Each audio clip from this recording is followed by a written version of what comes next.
Hello, and welcome to another wonderful episode of Submitted for Your Approval, the weekly card review show for Collective, the community-created card game where I do the finger guns at the beginning. I'm Stranger Side. I am joined today, as always, by my faithful co-host, Grief. Howdy, folks. Still feeling the parental disappointment whenever I see the finger guns. Joined by my regular panelist, Empty Folder. Say hi. Hello, everyone. And today we are joined by one of my favorite commentators to have on the show, Wujek. Hello. By the way, why do you say, as always, Grief? That is factually incorrect. Grief has not been on the show several times now. Yeah, I need to work on revamping the intro.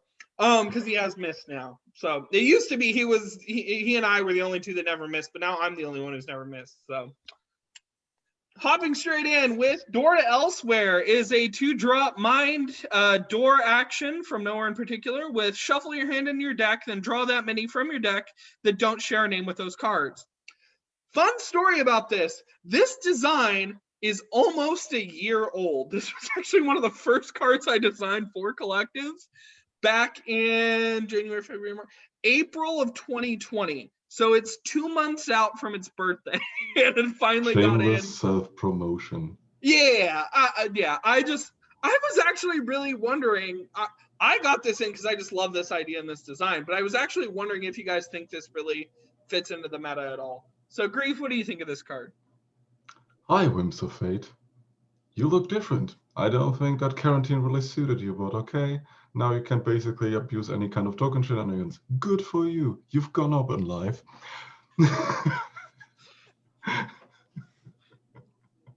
Oh my god, this card will probably see play in any kind of degenerate combo deck that basically abuses Billionaire Purchase and other bullshit. Yeah, it synergizes really nicely with that kind of stuff. Especially if you're running like Sketch Time and you got Billionaire Purchase. So you can get a Billionaire Purchase, a mass production, and some prototypes in your hand. And then Door to Elsewhere. Now you're holding none of those things. You're just holding a bunch of other good cards. Empty, what do you think of this?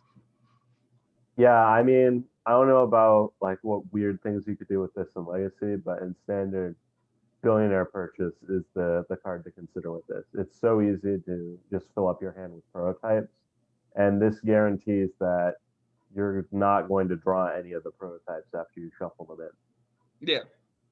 Well, you might draw them shortly after because it does go from but the you get the initial fresh hand.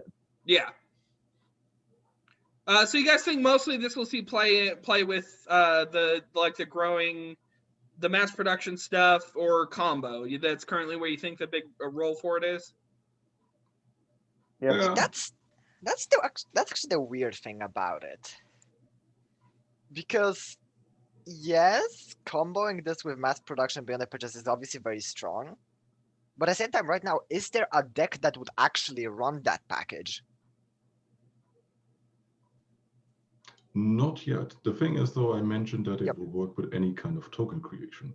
Yeah. Oh, absolutely. So any kind of action spam deck, or be it any kind of, let's say, mid-range deck that could produce tokens, or even food, could actually refuel due to the token creation, or maybe other kind of cards that basically draw you cards that are one-offs, or you want to find silver bullets with it, and so on and so forth.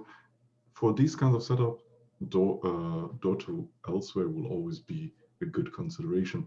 If it's non-existent yet, is basically not a problem, considering that Door to Elsewhere will be a toolbox going forward, A, forever for Legacy, and B, until that end of rotation, which is next year, January. Yeah. Okay, so that gives it sort of a place. I'm eager to see what people will do with it. I guess actually, wait, I have a question. Yeah. If a card that is cost reduced is put from hand into deck, does it lose the cost reduction? Depends on how the card's cost reduction source was coded or blocked. Yeah, because I'm wondering about expanding the package with Shocking Revelation. Raptary on board, mass production, create prototypes in hand, put them into the deck, then Shocking Revelation. All of those prototypes cost 0, so you draw 5 mana worth of cards, but you're drawing 0 cost prototypes. I know that way back when with Rare Material, the cost reduction was in place as long as the card wasn't on the field or in the graveyard, meaning that as long as the card didn't really move into any of these other zones, the cost reduction still was in effect. So yeah, depending on the type of interactions, like you've already mentioned, this could actually be the case. Yeah, see, I'm interested in seeing like this growing package with Raptare, Sketch Time, Door to Elsewhere, and then possibly with some like non-native support on the back end, and seeing like where that goes. I've actually been playing around with that. That's my current SP deck that I've been working on. So Strange decides still on his way to pretend that Black Rift is a thing. Well, yeah, but I mean, it's in development. Anyways, Deleter Terminate is a 4-drop mind action for Mortstall, Realm of the Dead Things. Now the Cyber Dead Things. Secretly choose Deleter Terminate. The Terminate mode says counter the next card your opponent plays that costs 5 or more, and Delete says counter the next card your opponent plays that costs 4 or less. So we have a lovely combination of counterspell and mind games. So this is, oh boy, this is potentially pretty fun. So obviously the delete mode, you're kind of doing something a little interesting there because you invested 4 to counter something that's less than what you put in, which is kind of a little bit of a tempo loss for you. But if you know you're in a good spot where they're about to play something big that's around 4, if you know kind of what deck they're running, this can really get inside your head. So I really, really like the kind of direction they picked for this. Grief, what do you think of this? Well, it's a decent card. Usually you would probably run the Terminate mode most of the time, depending on how you state your game plan, especially in control decks where you want to try to not in control, especially in mid-range / aggro decks where you want to avoid those board wipes hitting you in control decks. On the other hand, you would probably prefer to hit the delete button, considering that you can get rid of these cheap actions that either boost units on board or protect them, or even maybe in certain interactions with stuff like Firestar, stuff like that, where you can potentially stop those kind of uninteractive hand combos. Yeah. Yeah, I think this is a really good sort of like control option that's just the right amount of doing control in the way that we've agreed we should do it in collective with like the forward-looking kind of stuff, but also making it interesting and also fun to play around maybe. Wujek, what do you think of this? Not gonna lie, I feel like the situations in which you do pick delete are very few and far between. Few and far, yeah. I that agree. being said, it is an option to stop Absolute Storm. Yeah. At the worst. So it's probably is gonna get picked sometimes, but Terminate is definitely the strong one out of the two. Especially since it almost guarantees a trade up unless you are playing as decks that curve very low. Yeah. And there are very few decks that actually stop the curve at 4 mana. Yeah. I agree. Even if you're in a deck that's kind of lower in the thing, you want to hit their curve toppers. Like, what do you want to do against like Dune Walkers, right? You want to hit Merrick. You want to hit something like that. But the Doomwalkers are not a good example. No, in Doomwalkers they actually do pick delete to try to counter Doomwalker Assault. Oh yeah, Assault at 4 exactly. Doomwalkers in fact have no cards that cost more than 4 right now in Standard. Merrick rotated out. Yeah. Their most expensive cards are Airy, Assault, and Illusionist. Oh yeah. So Airy or yeah, you're right. But then again, you might not be able to telegraph their assault that well, depending on where you are in the thing. So, I mean, absolutely. But Empty, what do you think? Yeah, I mean, I agree with what Grief and Wujek have been saying. You're running this for Terminate most of the time. I think it's going to be a really strong card against like these slow control decks like Ramp Dot that have been floating around, because a lot of times this is going to take their entire turn. The delete is more of like a failsafe if you end up against an aggro deck, so that this card doesn't end up doing absolutely nothing. Yeah. But I think a lot of the time you're better off just not playing this, and this is like a last resort if you're picking delete. Yeah. Yeah, delete is more or less more matchup dependent, probably also metagame knowledge that delete tries to test. Well, yeah, and that's what a good mind game card does, is it also requires knowledge of the meta and knowledge of what your opponent's deck is. So the Chrosyian Archivist is a 1-drop mind 1/2 robot arcanist from Chronostasis. With fast and summon an active, draw a card, return the next card you draw to the top of your deck. So the whole idea of Chronostasis is they mess with the linear flow of time, and they do sort of weird time nonsense. I actually had fun watching some of the art streams where Super Sun was doing this one and mocking him mercilessly, for those of you who are watching.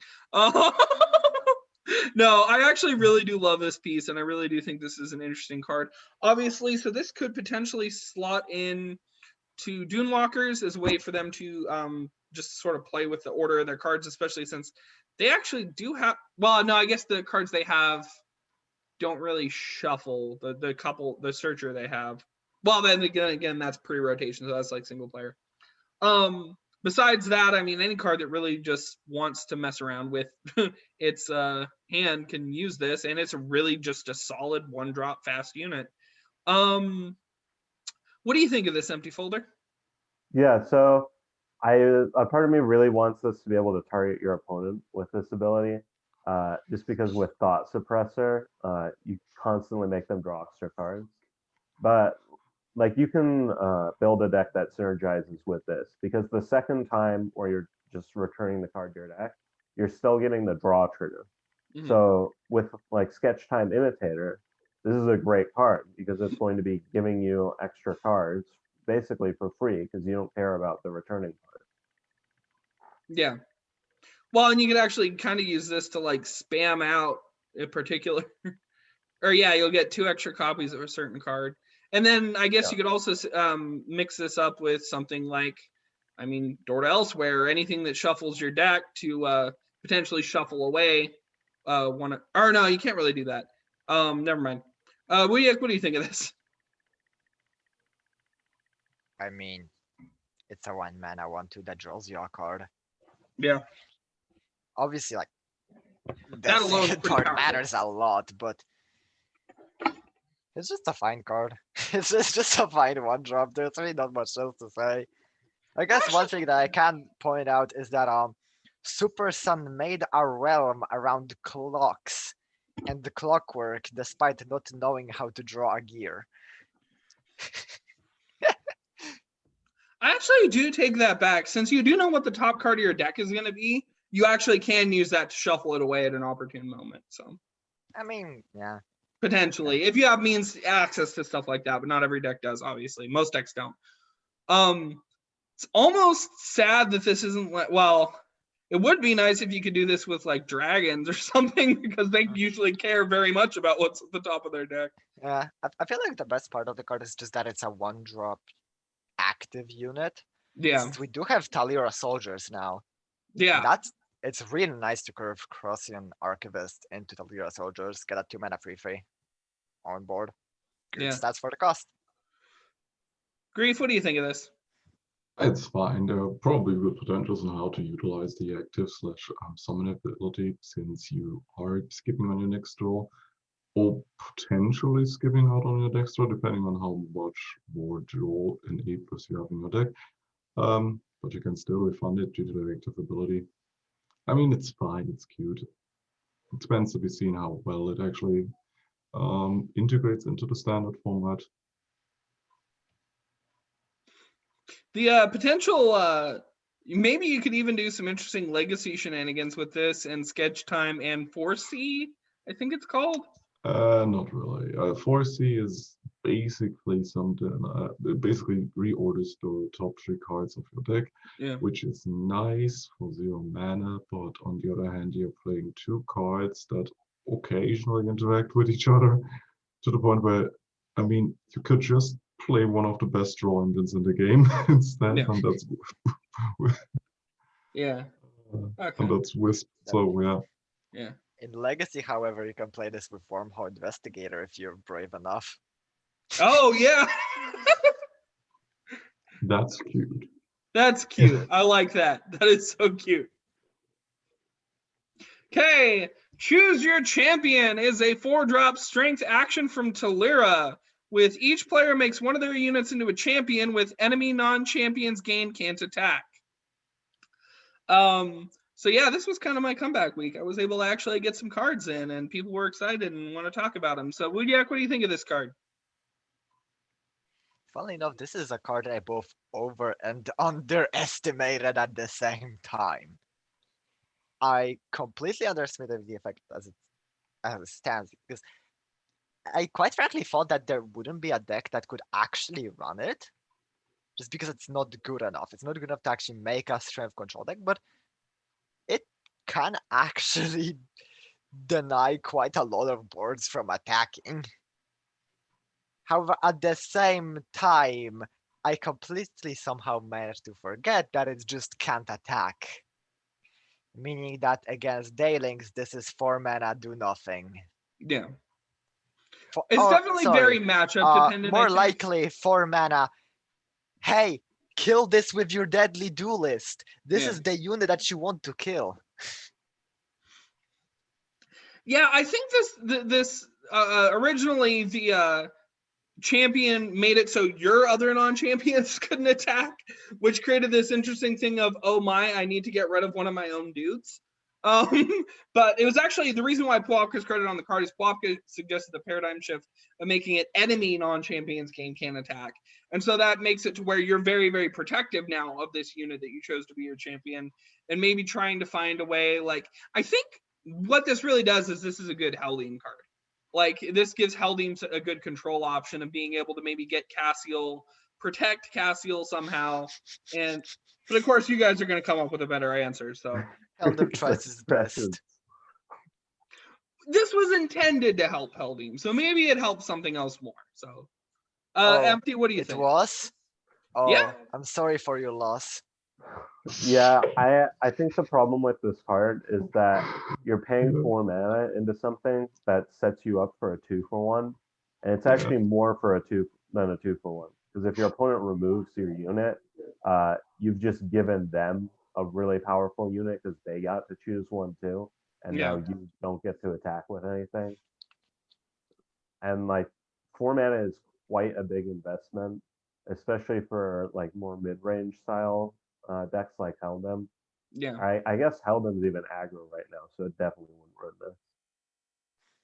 Which is why, like I said originally, it gave you a weird situation of I have one of my own units I want to die, because then it doesn't create that incentive to do the whole 2-for-1 thing. But this was the version that got in. What do you think of this, Grief? Funny that Popca's actually credited for that design, because that direction spun from a discussion I had with Popca. Yeah. Popca's the one who suggested it to me. So with the conclusion that champion as a design is cute and all, but that direction is pretty bad, especially with the intention of, okay, we're boosting Helldim. The initial idea was, okay, we're boosting our own board, but in that case, you're putting pseudo fog on your opponent's board, which you can easily interact with. In that case, where you're just locking one side of the board while you bounce your own unit. In this case, it's even worse, because you're giving all the tools into the hand of your opponent, and they can basically manage to lock you out of the game. And as already mentioned, it's a 4 mana do nothing or get the worst outcome of all. In addition to that, isn't there the Nightling that gains untargetable the moment it gets actually targeted or chosen? Yep. Last That's kid. basically the only good target for this. Bring us probably back to the beginning of time where we thought like, oh yeah, untargetable pride sounds very cancerous and unbearable. Oh, an untargetable fog effect on the board that I can't even duel away sounds also kind of disgusting. So, okay, so there is something you can do with this, but currently a lot of the things to do with it are bad. Yeah. Okay. Yeah, that's one way to put it. It got voted in. I'm on the I winning guess end of this. So It also makes me think of it, how it works with Cassiel, because I remember in particular a game where I removed Cassiel with a tectonic plate mail attached, and it came back with that tectonic plate mail. That's interesting. Yeah, I don't know if that was a tectonic plate mail bug or if that was a Cassiel thing, but if it's a Cassiel thing, then I guess maybe you can choose your champion on Cassiel if you're brave enough.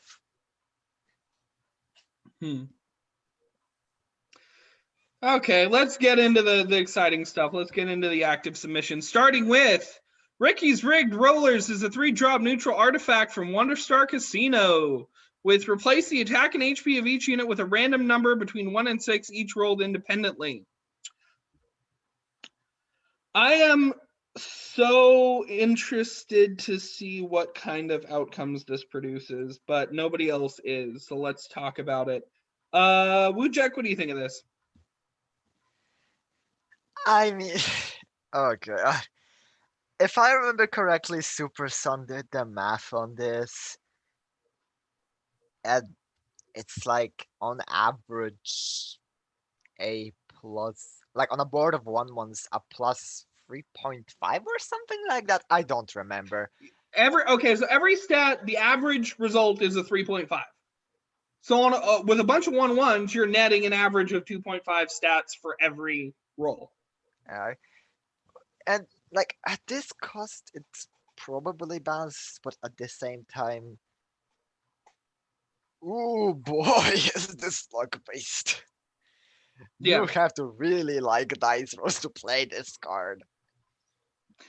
It's good at disrupting enemy boards as well, though. Definitely. I would especially love this in token bulk against decks like Ramp that try to just put out the big titans. Making Well, yeah, a Kadar into a yeah. 1/1 doesn't sound half bad if you're lucky enough. Well, even turning there are certain decks where even turning something into a 6/6 is a fine outcome for you. Like, I mean, absolutely. so just that's that- what. Yeah. Right now, I don't think we actually have the token generation that would make this card that good. It would be fine, absolutely, but Is Billionaire Purchase not enough for you? That's a hand token card, though. Well, yeah, but Raptor where does gets everything in, that's in your hand go next month. eventually, right? I mean, here's the thing about Billionaire Purchase, right? You're paying 2 mana to play Billionaire Purchase. You're then paying 1 mana to play Mass Production, and then you're spending 3 mana on your 1/1s, and then you can play Ricky's Rigged Rollers. You just spent 6 mana on 3/3 worth of stats across 3 bodies. That's affectionate farmer. You just need Raptor, and then all the tokens are free. Yeah, I'm running this. I'm running Billionaire Purchase. I'm running Raptor, and I'm running Belfry of the Void. But once I'm done shuffling, I shuffle all their stats around with Rigged Rollers, and then I throw down Belfry. Wouldn't in that this deck just you run not Hit work? the Hive too, because that card Hit the creates Hive. 5 tokens. Question, wouldn't that just not work? I don't know, but I know there are some cards that set stats where then the stats cannot be unset. Well, you Example do it. You have to do it in a certain order. Yeah, you have to do Belfry last. No, that's not what I'm talking about. I'm talking about specifically situations like Underlab's Enigma, which creates a 1/1 copy that cannot be buffed. It isn't affected by stat buffs in any way. I'm serious. It's a really wacky interaction, but a 1/1 created by Underlab's Enigma is not buffed by Belfry of the Void or any other stat changing effects. No, it's precedence. If it comes in, I don't know. I gotta look at it again. Okay. There are a lot of effects we that move do on? that. My I think coffee's even getting Alpha cold. Clone. What? Can we move on? My coffee's getting cold. Yeah, Grief. Go. Talk about this card. What do you think about it? Very cute token buff card. Very funny to use, and I want to see some games ruined by it. End of conversation. Yeah, come on, guys. Vote this. It's a 2. Why is it a 2? The Empty, thing what is, do though, we should probably get that single player focused mindset out of you when actually looking at that card and with normal concept or normal game. Yeah, I guess it does invalidate a lot of boards, which some people would like. I worked all this hard to set up, and oh no, you can't just do that. I set up my whole board. Ha, dice go burr. MT, do you have any more comments, or you just want to move on? Oh, I'm glad this is at 2 upvotes. I don't want to see this in the game. It's the combination of like this is going to be extremely strong as soon as any like good token deck becomes relevant, and it's super RNG. So yeah. Yeah. It Okay. is Yeah. cute though. Your position on this is well known. Mechaneter is a 4-drop strength 4/4 robot from Black Rift with Rage. Choose a unit. If it's an ally, scout a unit with +1 cost. If it's an enemy, scout a unit with -1 cost. Replace the unit with the scouted card and ready it. I don't need to tell you guys why I like this. Somebody else decided they wanted to design for my realm, and I think this is a really cute design for my realm. Existing concerns are with Stabtician and being able to just do this like totally consistently and just slowly like promotion unit your units into something really, really gross potentially, I guess. A lot of people don't like it for whatever reason. Grief, what do you think of this? I don't really like it, but Why I also not? didn't like the design concept behind it. By the way, why is this a Black Rift card considering that it's a Tutela effect? It's Why a did scout that chicken design. cross the road? It's a It scout wanted to get design away that from Tutela. it's a scout design that Mechaneter wanted in Black Rift. And It's I also mean, Yeah, shift. the It's thing really is, the Tutela mechanic. it's basically shift. It's- And we told but it's him not that quite shift. It's scout it is- shift. It is shift. It's shift, but you put a pretty pink ribbon on it and called it a Black I'm Rift not going to mechanic. say that every single card that involves moving cards around, which is what Walnock's theme is, should go in Walnock. No, I also thought, but the thing is like that this is like the Chrosyian argument. Oh yeah, it just happens to be partially adjacent to the realm. But it is Anyways, flavor, but the with actual mechanics. card. Can we talk about the card pretending the tri-blind doesn't exist? Okay, Because if it was Tutela, I'd still be rooting for it. I would be too. The problem is I still didn't like the design, regardless of realm.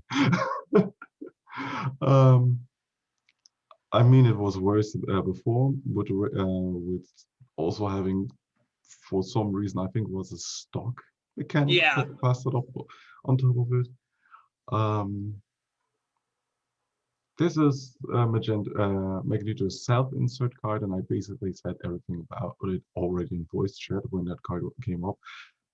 It's okay, but the problem is, I mean, you probably get 1 or 2 instances off of it before it actually gets killed, and for the most part, you don't really have too much effect, too much ways to actually build around that card, because there's a lot of work that goes into actually triggering the rage effect, having the correct targets, and potentially scouting what you need, or scouting away what your opponent has.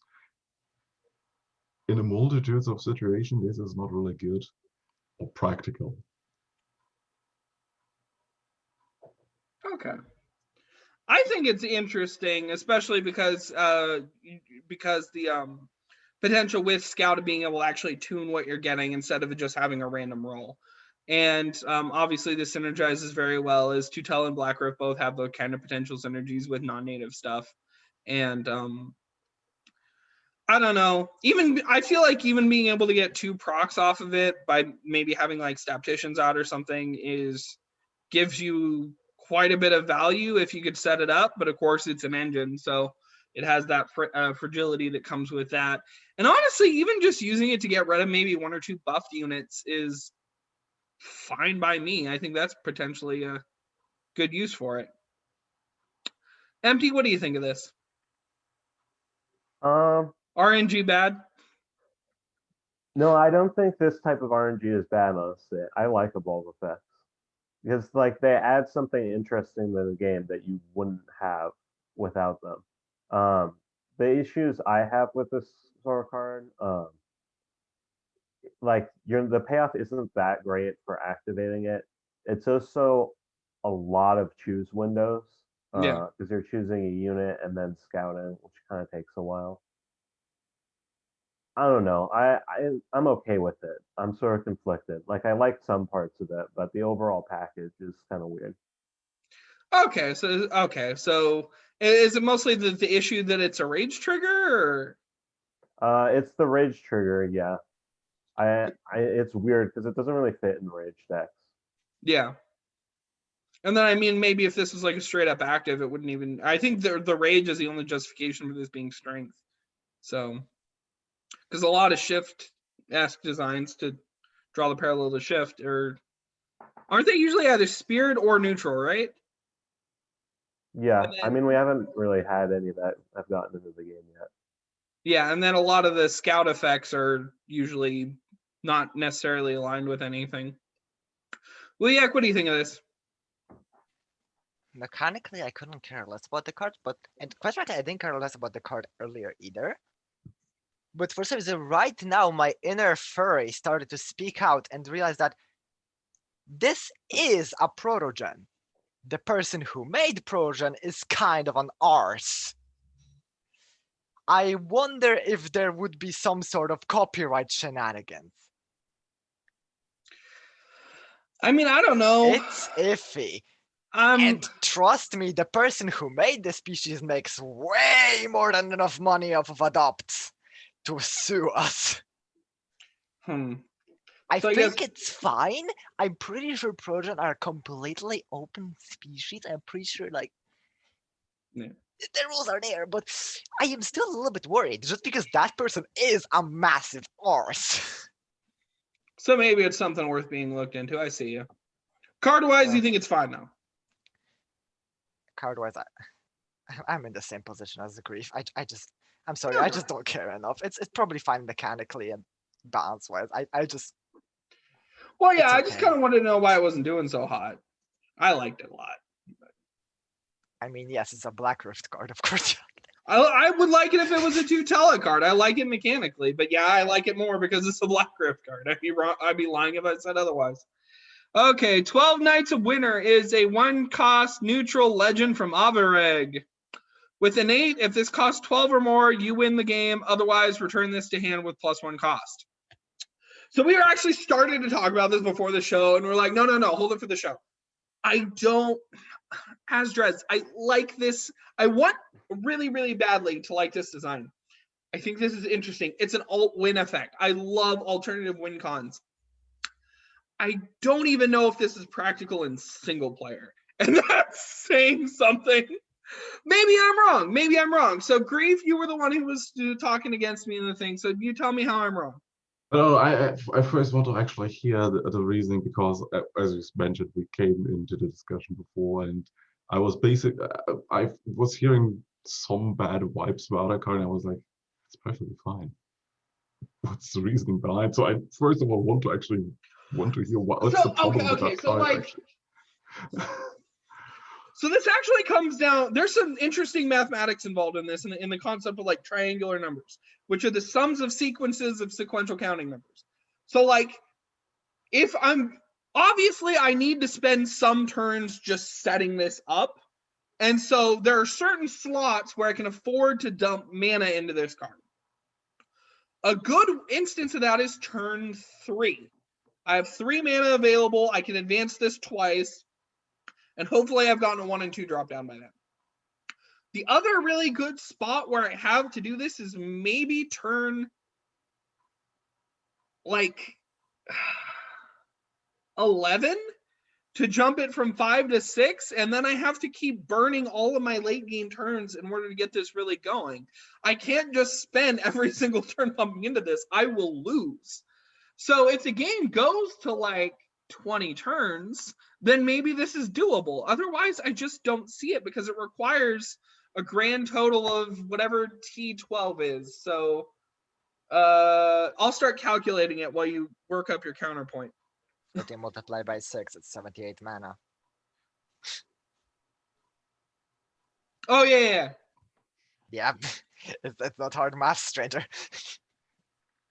And 78 is a lot of mana, and sadly, at least in standard, maybe there's some legacy shenanigans that I'm missing, but in standard, I don't think we have any ways to. I mean, we have some few and far between ways to actually increase the cost of actions in your hand, like Dummy Mummy, but not nearly enough, I don't think. So yeah, 78 mana. So I just think it's too slow, honestly. I just think it's too That's slow for the current. that's the thing, though. You are basically considering it of a hard cost playing the card, and you've mentioned a very important aspect, Wujek. This is not a card you normally play. You play it once or twice in the game. Absolutely. The rest of the time, you will just try to cheat its cost by actually manipulating it. These kinds of decks, I've actually played them in other games. They are very interesting because they actually allow you to access the game via a very specific play pattern by taxing both players, while you gaining the benefits of also delaying the entire, basically delaying the entire game structure by postponing or slowing down the gameplay to a point where every tax effect adds to both players, but you reap the benefits later of it. do we have the engine for that right now, though? Not No. yet. The Okay. thing is, though, this is not unplayable on the levels of, oh yeah, let's play the other legendary legend where I have to put 10 different realm units on the board.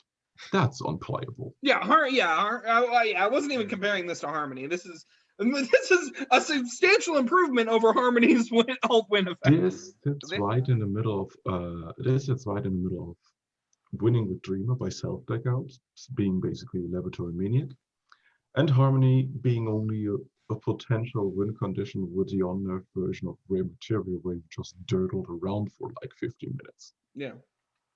To be fair, the more I think about it, you only need to play this 5 times in standard to actually win with it. Like Okay. because have you heard of our Lord and Savior Ash of the First Word invoking Exactly. chant rebound from Essence Shifter? That was the 7 next triggers of Ash. That was Yeah. actually the next. That was actually the next version of the deck that I wanted to point out. That we have Ash, since he loves extremely costly, clunky cards that he wants to work off of with. Yeah, I guess I wasn't just opening up my heart to the jank possibilities. I never think of cost increase effects. So yeah, you're right. That is exactly the way to go to this. I'd be interested to see if we could build an engine for this guy. Because like I said at the very beginning, I want to like this design. And I think you guys gave me ample reason. So yeah, Actually, build wait, a good stack deck, guys. how Or does nest combo. Cretin work again?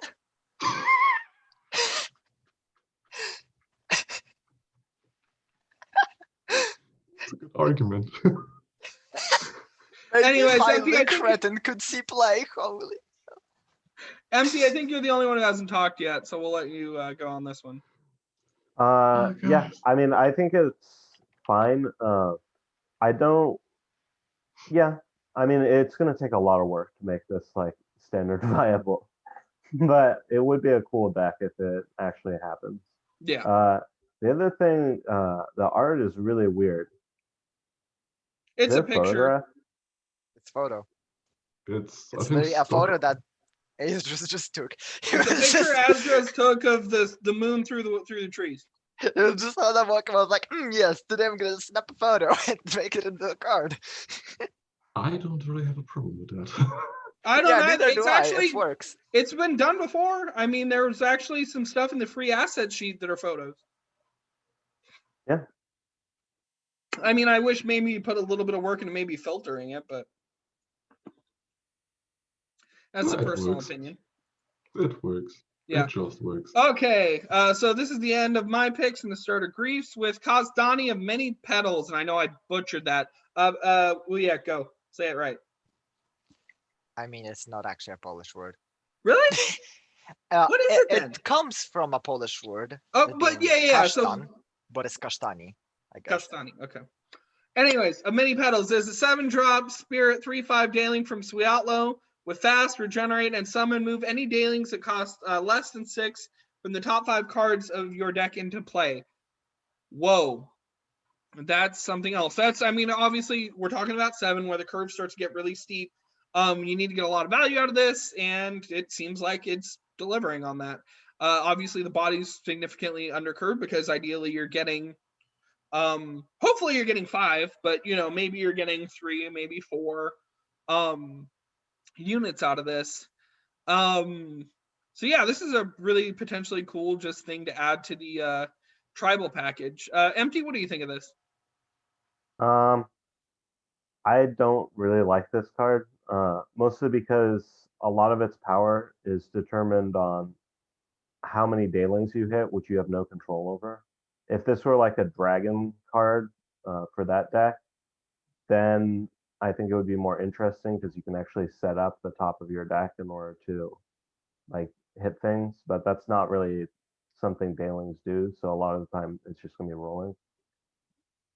The other thing is like, okay, I had a debate with Spike about this. Daylings are really strong right now and they don't need the help. I'm fine with them getting more cards though. Like expanding archetypes is always a good thing, even if they are strong ones that I don't like so much. But the design itself, I'm kind of iffy on. Okay.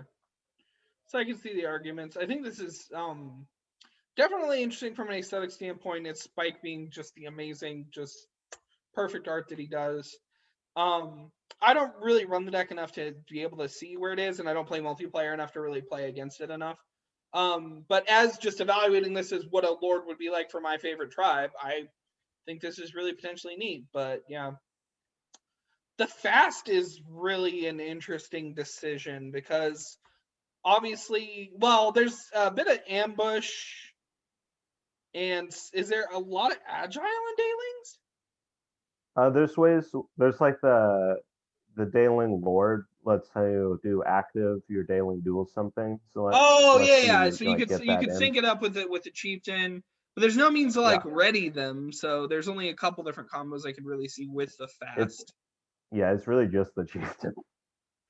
It's literally just chiefess. Okay, so yeah. I guess it's not just chiefess because you can also fetch out a new chiefess while you have something like a Spect Assassin on board, and oh hey, this can now trade into the enemy free attack unit and live. Neat. So yeah, okay. Grief, what do you think of this? Does Omori work on your deck as well? Yeah. Yes. Not that it matters. Oh, it does.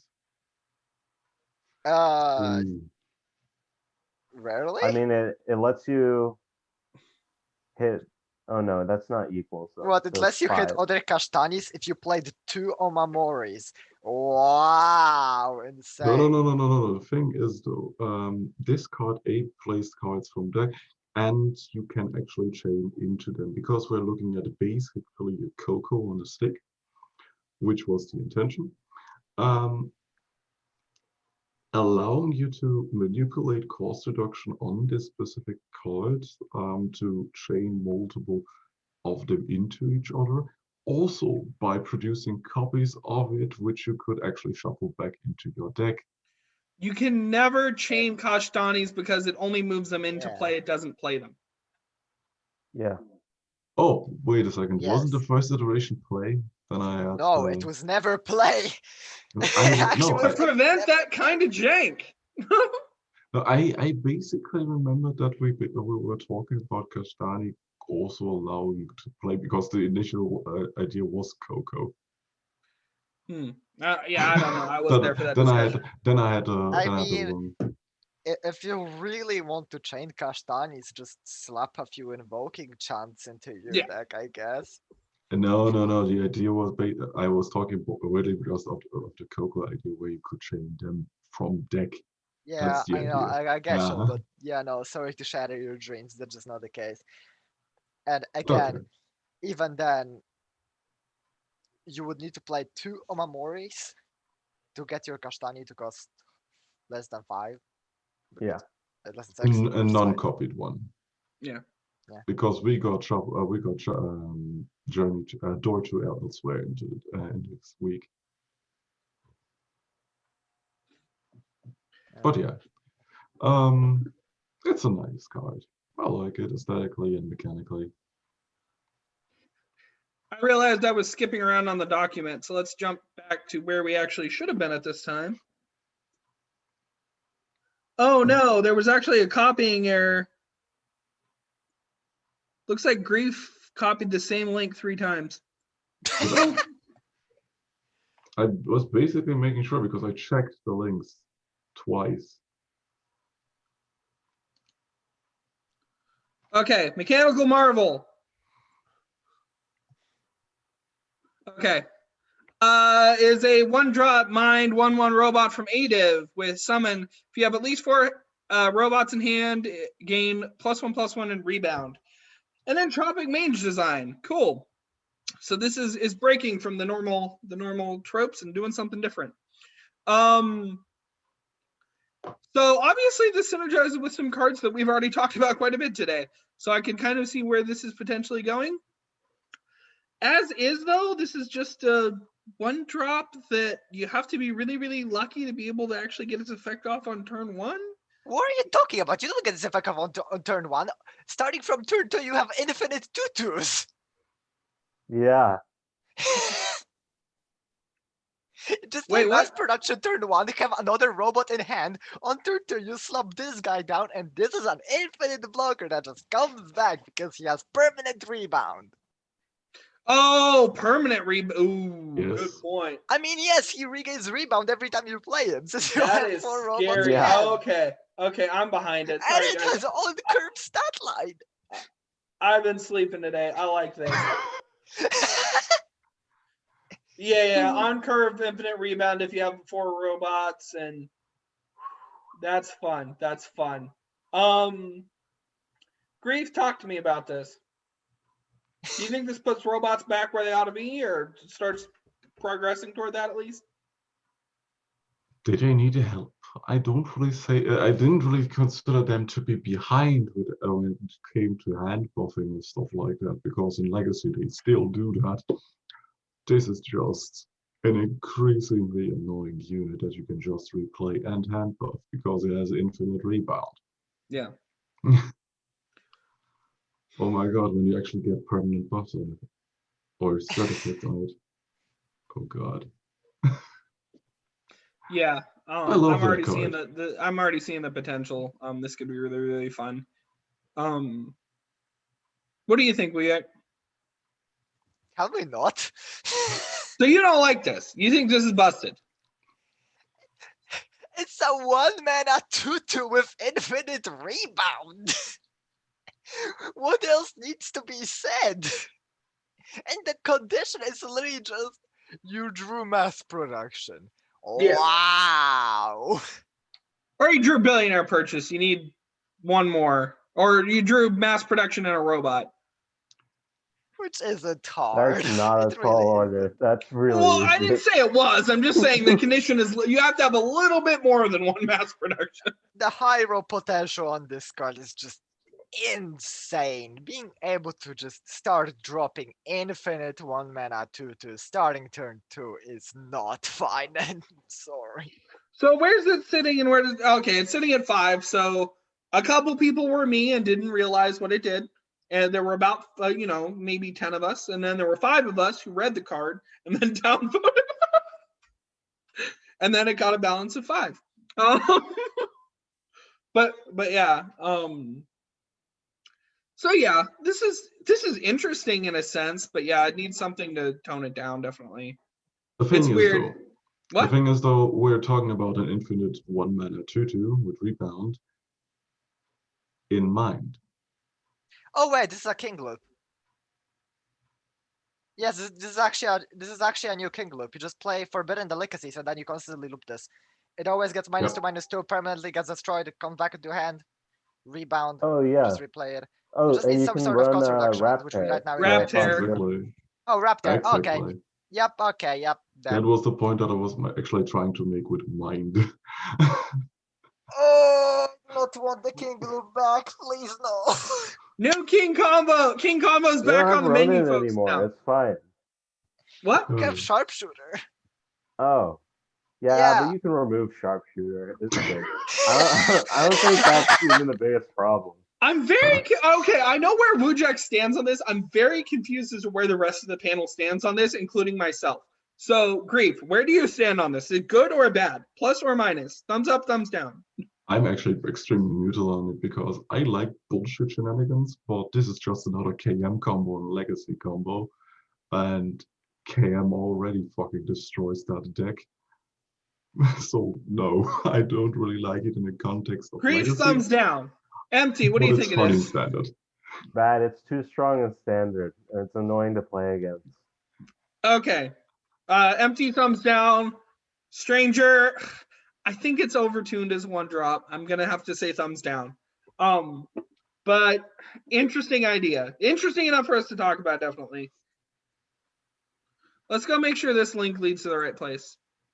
It does. Sudden Blossom. For some reason, as I said, I checked the links twice because for some reason I got this particular link out multiple times. Yeah. Sudden Blossom is a 2-drop mind action from Degenesis with fast and create 3 Sproutlings, lose 3 HP. A Sproutling is a 1/1, 1-cost mind fairy with flying.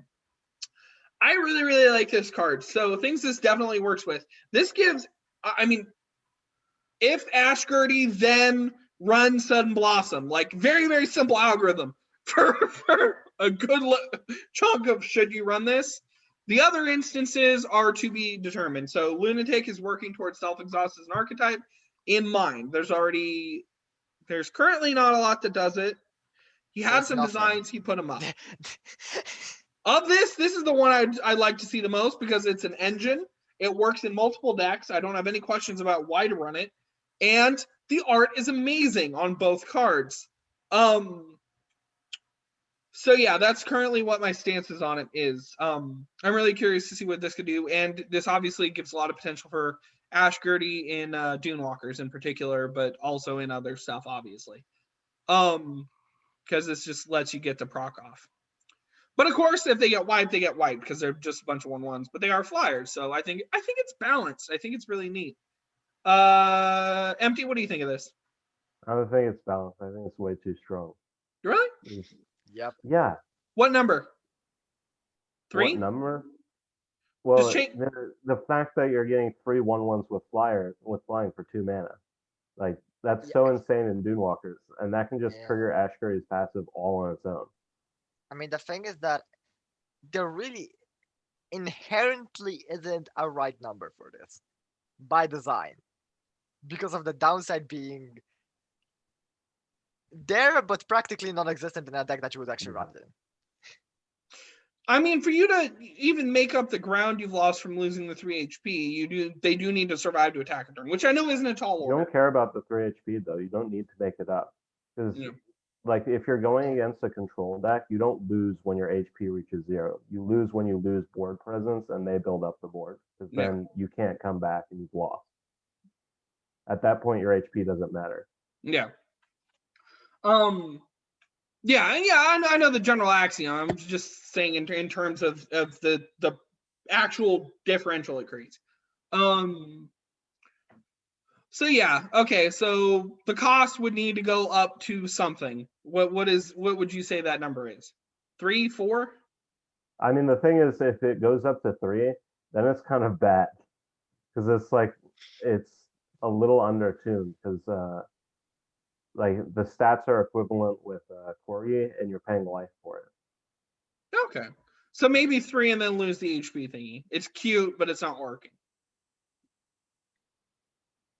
Or something along that lines. I like the HP thing. It's just with these numbers, it's really hard to find a good balance point. Okay, but so your main complaint is that this number and this number need to hit some different combination of numbers, and that needs to be bigger than 2. Yeah. Okay, fair enough. That's kind of what I wanted out of you. And I kind of agree with that assessment. I was worried this was a little pushed. Lunatic originally wanted this at 1, and I said no. Lunatic originally talked about wanting these things to self-ready, and I was like, heck no. 1 mana and it ready? No, Turn one or the axe other. block? Like we were talking about each of those options individually. But yeah, so I think this is closer, but I kind of agree with you that maybe this does need to be a little bit further. I'm not a numbers guy really, which is funny. For those of you who don't know, I'm a mathematician. That's actually what my job is. Grief, what do you think of this? You can actually make the HP loss actually higher because it even as an aggro control versus control matchup, and a high loss of HP when it actually starts to hit a fifth of your maximum starting life total or more is actually important, even in a control matchup. So yeah, you can actually tweak that number in particular. This is even the better iteration because at that point, because of last iteration that was, I think, posted before, was the 0 attack 2 HP unit version of the Sproutlings, which was utter garbage. Lunatic, I love you, bud. But this card has no home in a self-exhaust deck. I think you have to basically start with exhausting cards first that aren't extremely excruciatingly slow, like the other payoffs you're posting. But the mass token design stuff only works in other affinities or in other deck archetypes. But you don't have actually cards that care about being exhausted. That's basically just Midnight Sleepwalker that actually cares about it, or Nightmare and Legacy, which counts the cards that are exhausted while it's attacking, and attacking exhaust. So that's the only way it actually gets away with that mechanic. Because I've seen many cards, and this is also titled as an exhaust support card, and I will judge it as such. This doesn't do anything for that archetype. Well, yeah, I was just going to judge this as a card, but acknowledging that he was doing it. I do kind of agree with you in that if this does something significant from it, then why aren't we talking about mass production? Mass production and Raptor almost do more for it in terms of getting you a bunch of free little 1/1 units that can do it. Like any token production would. Yeah, I think in terms of building out the archetype, he does need more stuff that has the word exhaust on it, but does it in such a way where I can run it in any deck, which is what Midnight Sleepwalker does.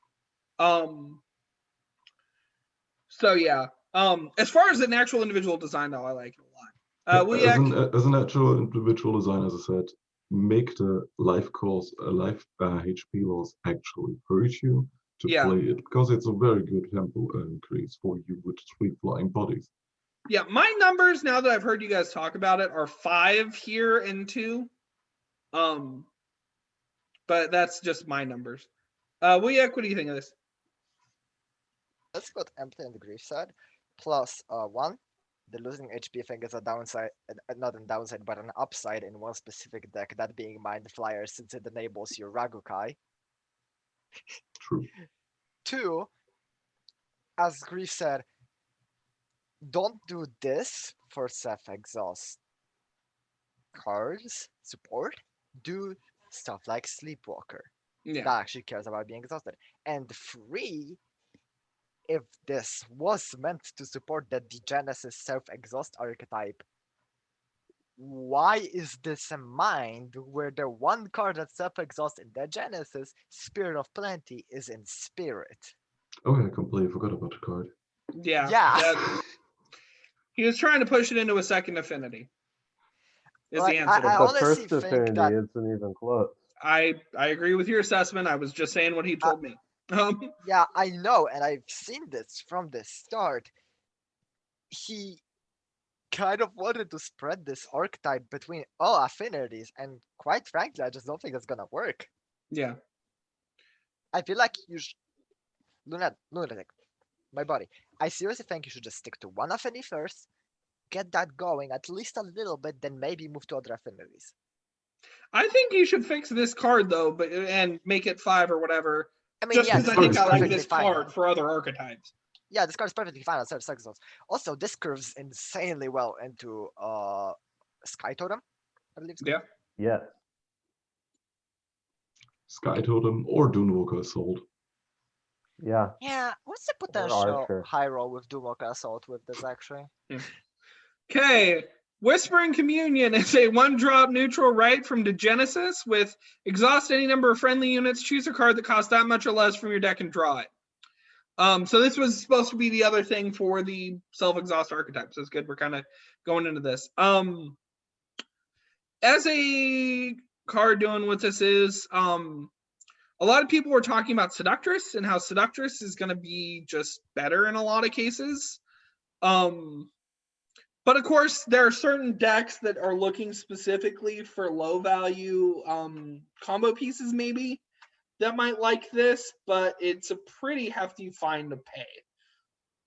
How do I mitigate that? I run Midnight Sleepwalker or other stuff that exists to make that work, which is currently few and far between.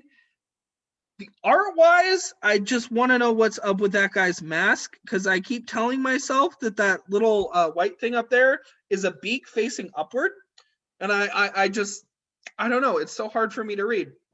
I'm so curious about it. Like, what's the dude doing on top of that guy's face? It seems like he's giving him a hug. Well, yeah, go. Quite frankly, right now in Standard, the only thing I would use this for is exhaust exactly just Midnight Sleepwalker. Only that one unit. Get myself Invoking Chant. Yeah. There. Okay. So, And well, but it honestly, has for one that, it's a purpose, perfectly right? fine card. Which is something.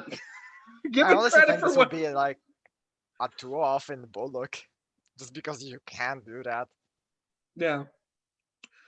So it has at least one purpose. I mean, worst case scenario, like if you don't have a Midnight Sleepwalker on board, you're exhausting a 1/1 to draw your Invoking Chant.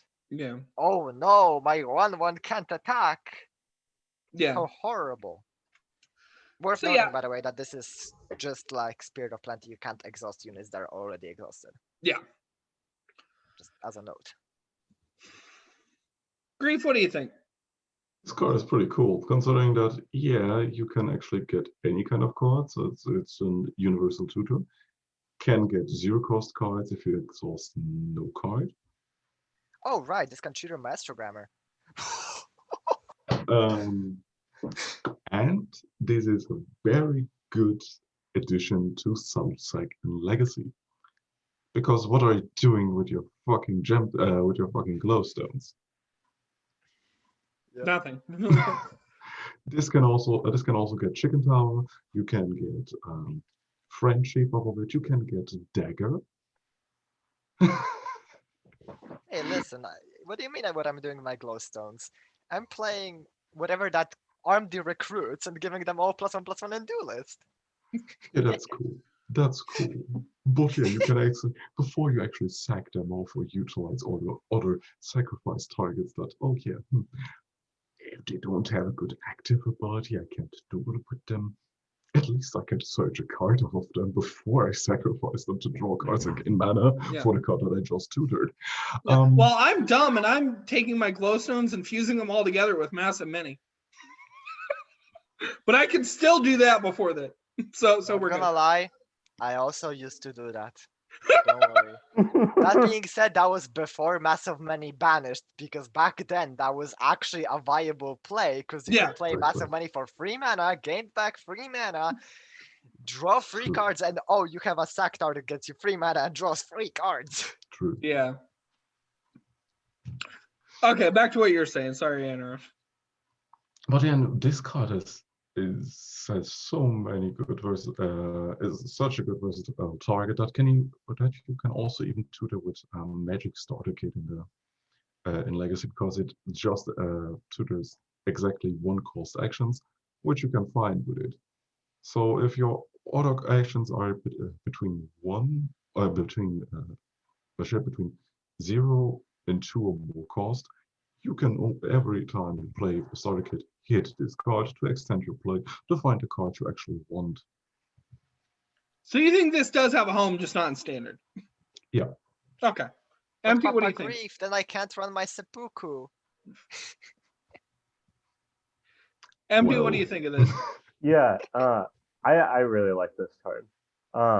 You can slot this into pretty much any deck that needs to tutor for like 1, 0, or 2 cost things, because at that point, like paying for the exhaust isn't that big of a deal. And then in combo decks, like this is just an honest to God tutor. Like you don't really need to run that interesting of a deck in order to like be able to tutor whatever you want, because like it shows your whole deck. It's not like Martial Promotion where it's a random part of that cost. Oh my god, you can utilize this in standard. Entomb matters because you can actually patch off of your entomb targets. Grave Wave. To be fair, I also Oh, thought about this in yeah. action spam, because an Yeah, action spam okay, is a there's 1 so mana get many your cool plasma uses sploosh. for this. Like it Yeah. just fits into so many different decks as this card Yeah. fetcher.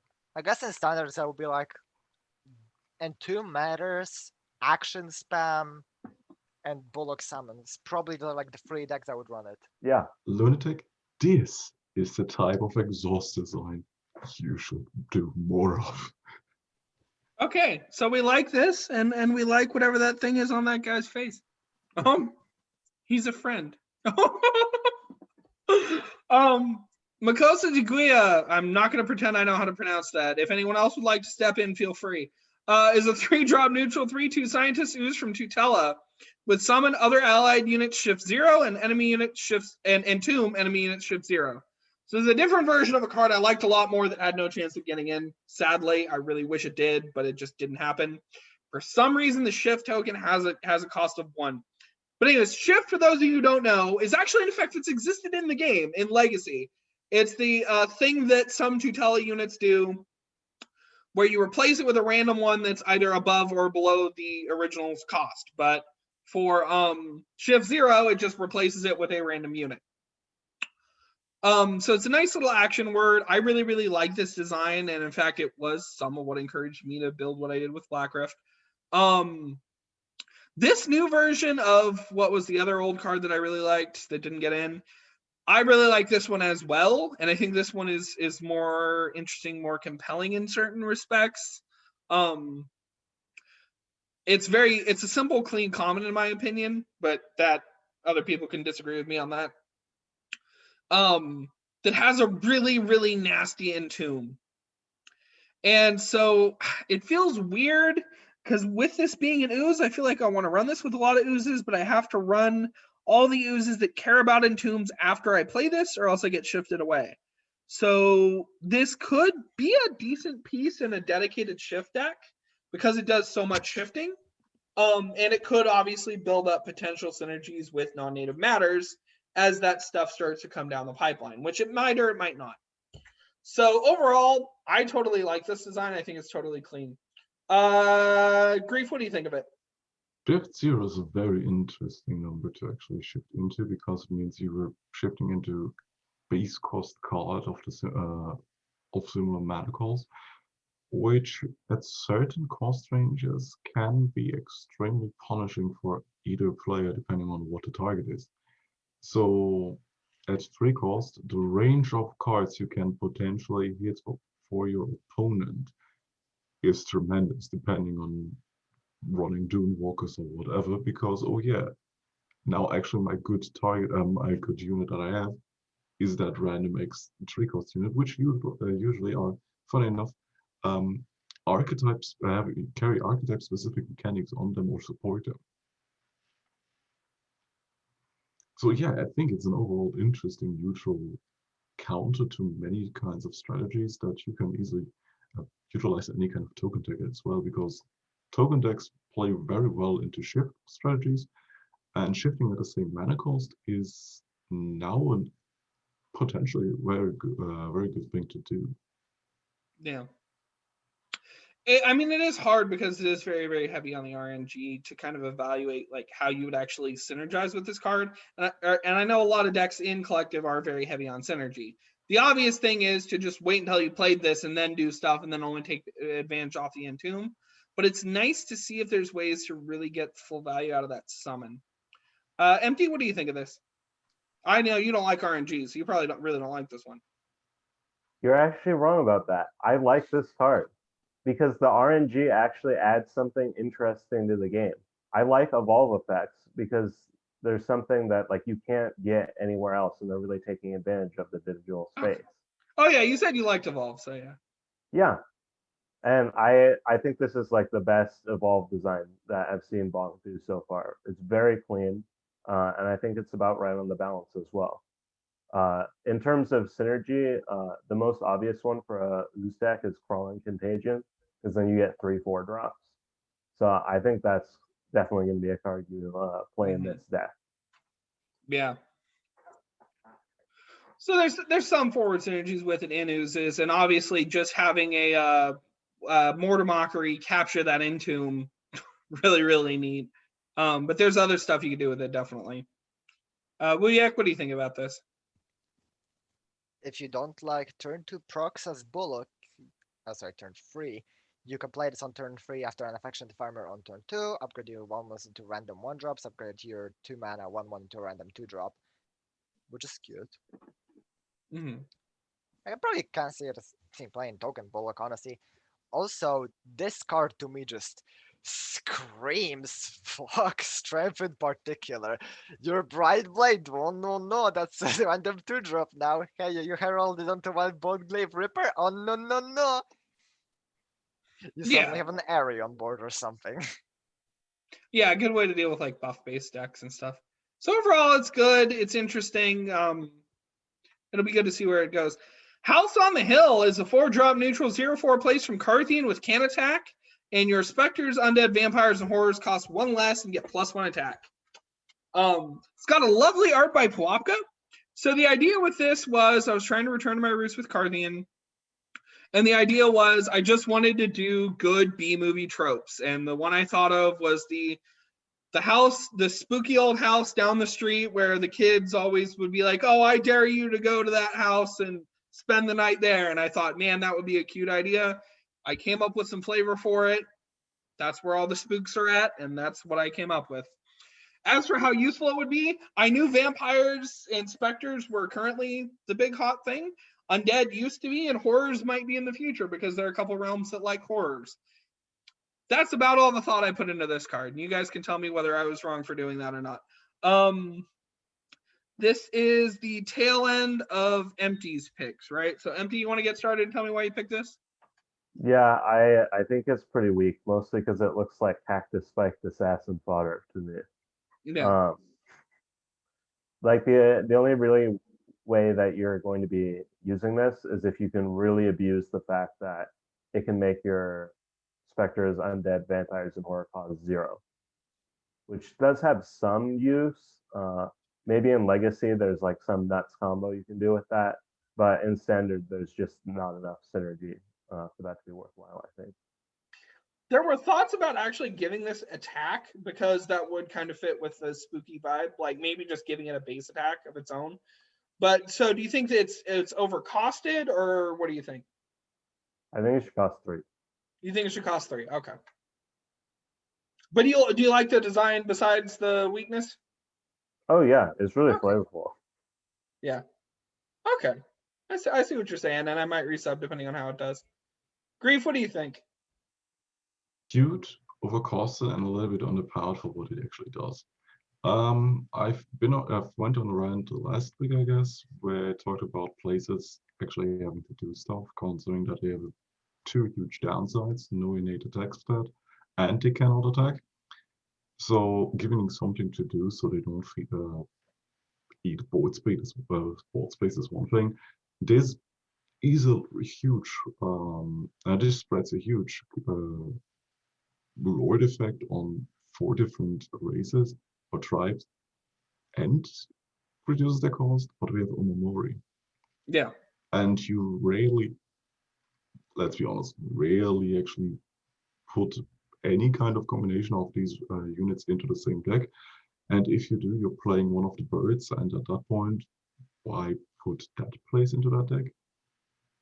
If any kind of these tribals have better synergies and important cards that they want to play on turn 4, or are at the cost range of 4. Yeah, I do agree with you. And it was never intended to be one lord for 4 tribes. It was intended to be like 4 potential like mini lords. And I agree with you that at 4 it's probably too much. It definitely needs to get scaled back for what that is. But some people are just worried about the static cost reduction without the minimum. But I'm seeing what you guys are saying about like there's not even for these 4 tribes in particular, there's not a lot of real shenanigans that can be done. And so I think it's probably safer than some people were imagining. I want to give it just an attack stat of 1 just to be cute. 1 and deadly. That one might actually be fun. Do you think that would justify a cost of 4 if I gave it 1 attack and deadly just to say don't come in here? Probably. That would actually be pretty. That would actually be pretty hilarious, to be honest. Yeah, I'm kind of vibing with that. I mean, No look for this corrupted land synergy, Grief.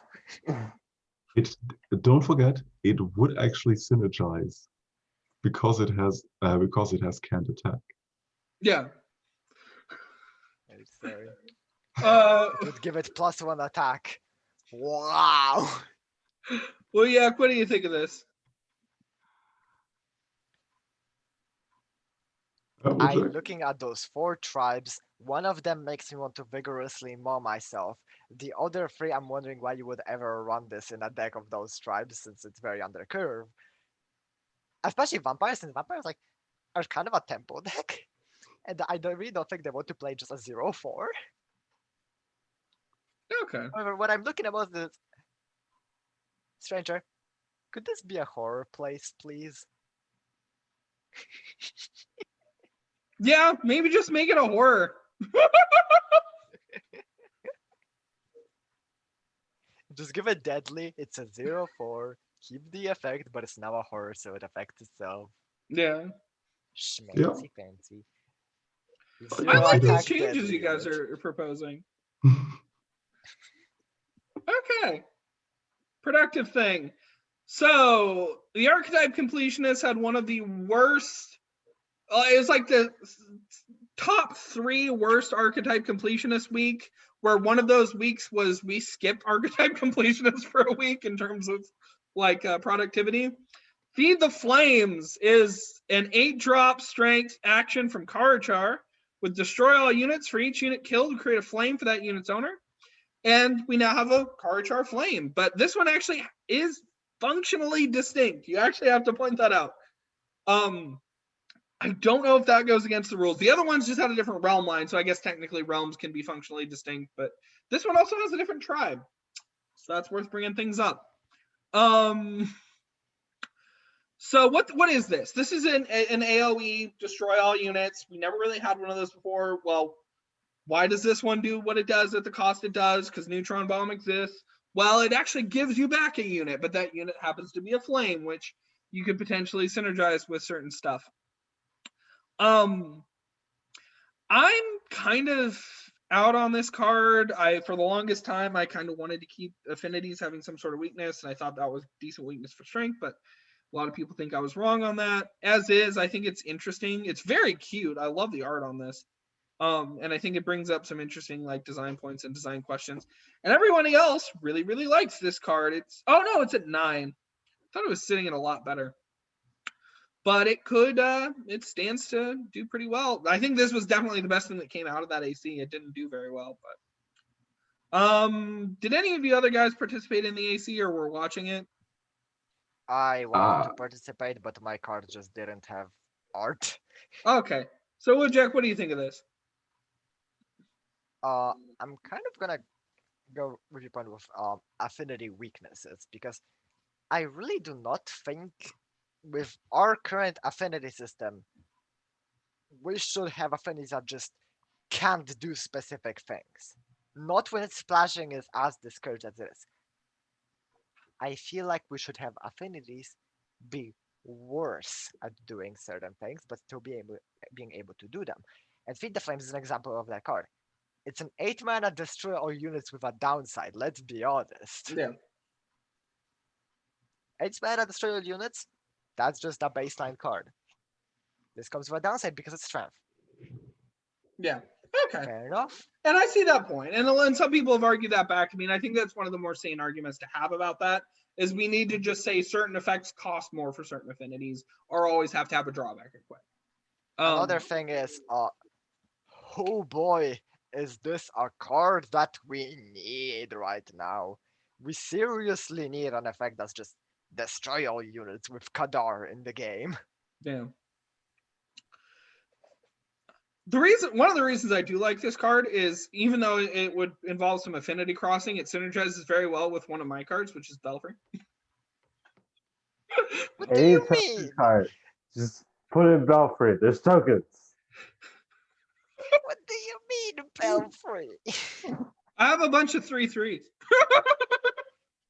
Man, okay, so imagine this situation. You're playing out all your units, then you play 8 mana for Feed the Flames to turn them into flame tokens. So that next turn, you can play Belfry and turn them into 3/3.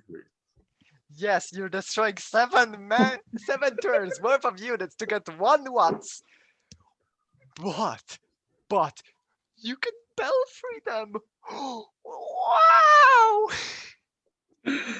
Empty, what do you think? While on the other hand, your Doomwalker opponent chuckles to themselves as they activate that replicato called Doomwalker. So. Yeah.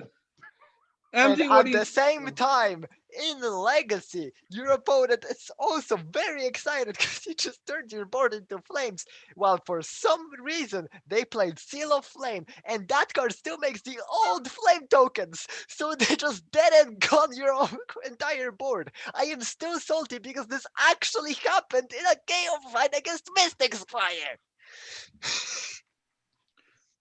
Anyways, Empty, what do you think of this design? Yeah, I'm not a huge fan. I think I would actually like it a bit more if it wasn't part of the AC because it doesn't actually help Flames as a deck. Yeah. The other thing, like, I know like a lot of people don't really care about affinity identities, but this just doesn't feel like a strength card to me. Like it feels more like a spirit card, like which is Revenge, because they're very similar. Yeah. Fair enough. Fair. I mean, I do think that out of the two strength board rides that we have on the subreddit, the other one is more strength flavored, but I'm obviously biased. What's the other one? Brawl. It's 6 mana, every That unit duels Duels a random unit. yeah. That does feel more strength, yeah. Yeah. It's also funny because it's literally Hearthstone's Hysteria, but it's called Brawl, which is another Hearthstone board. Grief, what do you think of The this? thing on the Hearthstone reference. I don't really have too much of an issue with this card. I like the mechanical identity of it, and I think the idea wasn't really to support Flames as a whole, but more giving Flames to different realms, which is also an idea, and Spike is also working on that for Flames for Lux. And I have a question. What do you mean by mechanically different Flames? That was a question. That was a comment you basically dropped. It's so at first we had all cards with the same name have to have the exact same text, and then with Flames we decided all cards with the same name can differ by realm, and now it's cards with the same name can also differ by tribe. I mean, it's a character flame. I think the Yes. fact that it's a tune is. Well, flavored yeah, fair because that's enough. Card Charge Rule 0. All of the units it has from its things have to be tunes. I'm just saying it's interesting. Okay. It is. I guess actually this can see play in Flames, funnily enough, in Legacy. Because with a Rolly on board, you can wipe the board and give your board a bunch of stats. That's true. Yep. Nah, Does that work? Because it would just kill the Raleigh as well.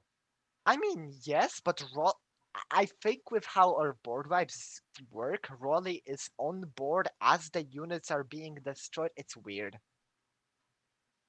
It's weird. It's collective. Anyways, the Null Void is a 2-drop mind action from Hallucinogenica with banish a unit that costs 2 or less and the top 2 cards of your deck. I need some time to sit back and evaluate this, and I think this was, we're through Wujek's picks now. So Wujek, you go first and tell me why you picked this and what to think about this. Fuck Bright Blade in particular. That is all. No, but really though, I don't think that this sort of effect is something that the game needs. But And we lost him. I think we lost him, yeah. at the same time, I was interrupted. Oh boy, this is a 2-mana banish. Maybe if it was destroyed, it would be more balanced. The downside is really kind of very meh. It's weird. And Like, I don't even know why one it's more there. thing about it. I don't think this should be a mind card. I think this should be spirit. Mind or removal suits right now in a weird spot where mind has the best removal suit with the kind of mediocre removals and few really good ones. Spirit has the best removal options in the game, but has a very bad removal suit.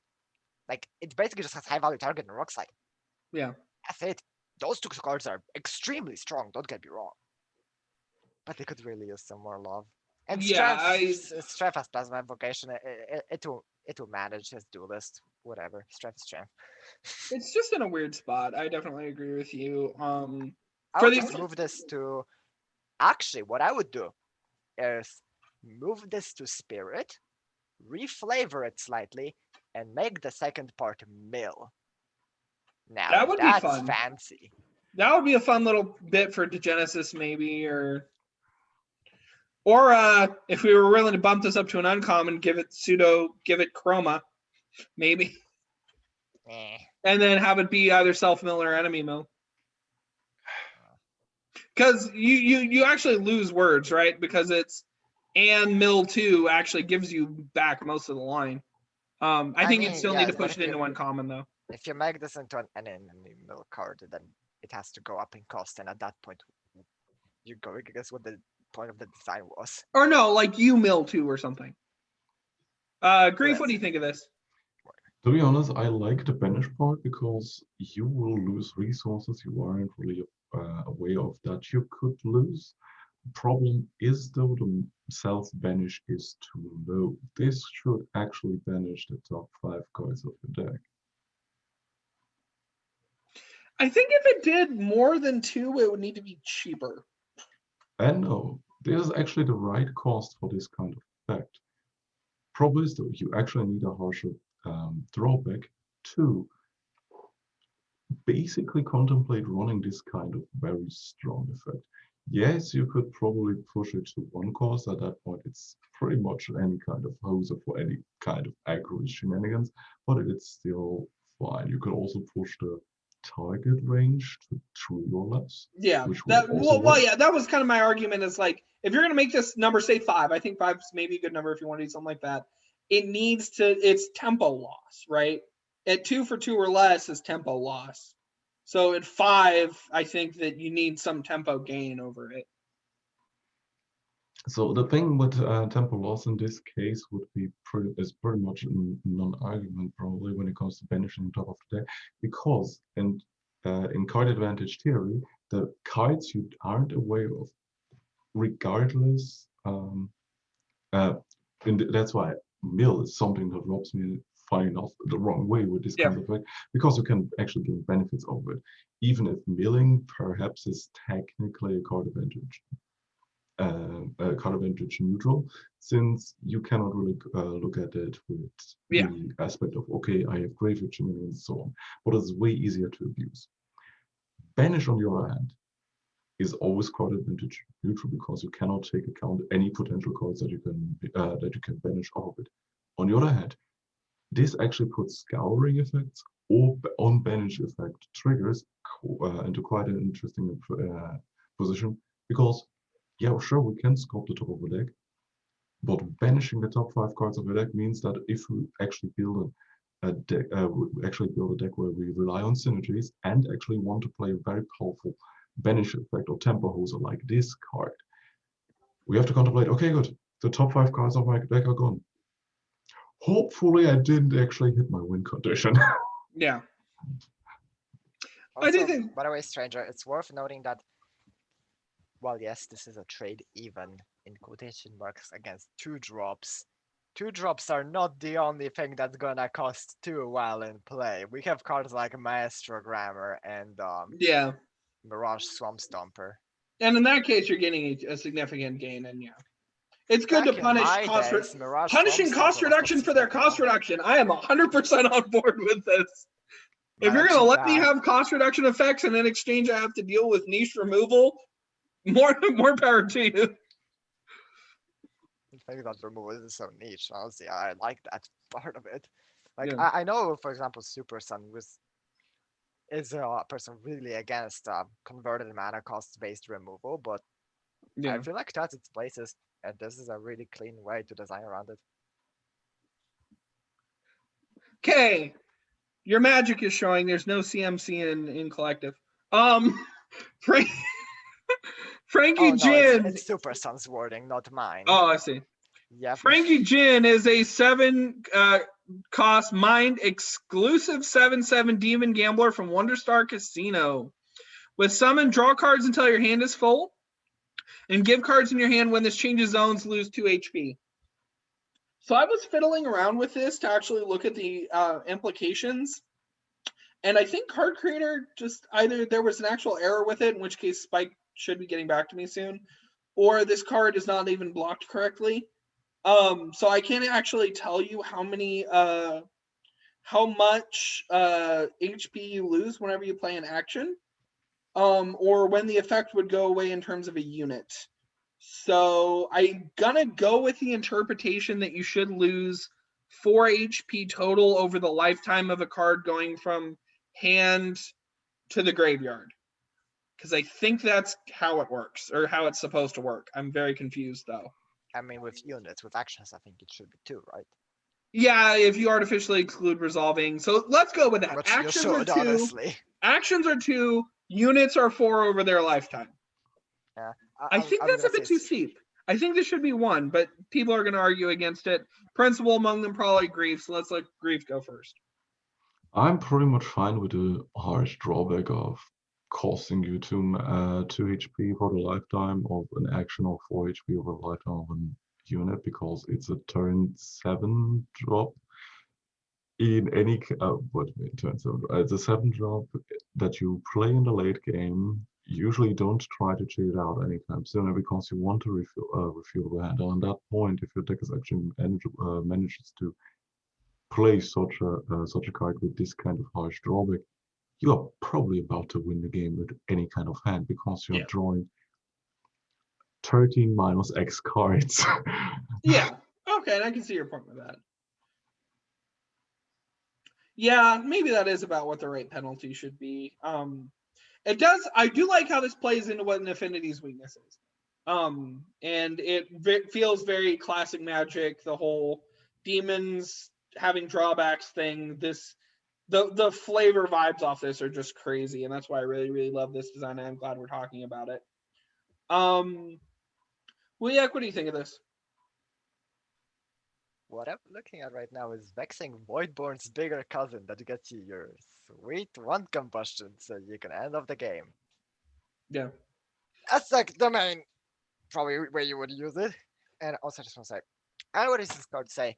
If you're gonna make when it changes on its effect, excluding resolving is probably a good idea. Yeah, and that's also let's be honest, that's actually what the convention is with Wormhole. So yeah, I know, and that's kind of what I mentioned, because hey, I'm the admin of Concierta. Concierta is meant to at least have a zone changing thing going on. Yeah, resolving is the kind of zone that, as a designer, I know exists, but as a player, I would not. Yeah. So I think it's just very intuitive to exclude resolving from these kinds of shenanigans. Other than that, I mean, it's 7 mana 7/7 that draws you your entire deck. This could actually kill you, and that is worth in certain late games, which is worth noting. Absolutely. Oh, absolutely could kill you. That's the fun part. Originally, this card was when this is played, lose 2 HP as a downside. Yeah. But I mentioned Ush of the first word, and that's how it became what it is now. Yeah. Because being able to completely bypass the downside by having some fancy schmancy bird play the cards for you is probably not okay.